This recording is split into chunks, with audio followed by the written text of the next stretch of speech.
Was-was dalam solat macam mana? Contoh kita tak tahu kita sujud ke tak lagi. Okey. Dia tak tahu sujud ke tak lagi. Dah mu duduk di mana sekarang? Ha. Dalam hati aku sujud ke tak lagi ni? Dah mu duduk di mana sekarang tu? Baru boleh jawab. Duduk tarik. Duduk kiam ke, duduk rokok ke? Nah. Sujud ke tak lagi? Okey. Okey, biasa sujud ni selepas apa? Selepas i'tidal. Okey? Okey. Kalau kamu sok lah, kira tak apalah di mana-mana pun. Datang, aku sujud ke belum?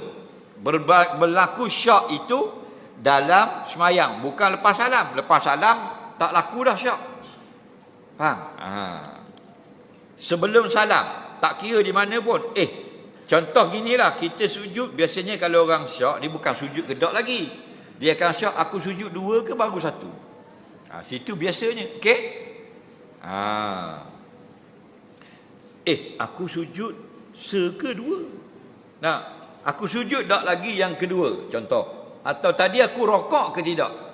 Tadi rakaat pertama, rakaat terakhir aku baca ke tak Fatihah? Itu maksudnya syak. Tapi sama kuat, baca dengan tidak sama kuat. Sujud dengan tidak sama kuat. Tu panggil syak. Apa makna syak? Idrakul mustawi bainal amrayni. Mendapat kesamaan pada dua pihak yang berlawanan.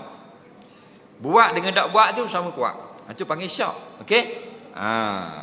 Maka kita ada satu kaedah, al-aslu al-adamu. Asal belum buat, maka wajib buat. Apa? Sampai syak boleh buat ke tak lagi, maka pakai kaedah al-aslu al-adam. Apa? Asal ketiadaan buat, maka wajib buat. Jelas. Tapi kalau dah salam, Assalamualaikum warahmatullahi, Assalamualaikum warahmatullahi, tadi aku sujud ke tak? Tak pakai ya. Yang kena buat balik selepas salam ialah yakin, bukan syak. Lepas salam yakin tak sujud, tu baru kena tambah rakaat. Faham?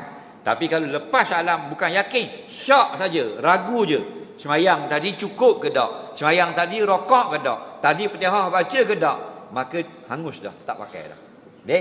Yang kata kena raikan syak sebelum salam. Soalan seterusnya.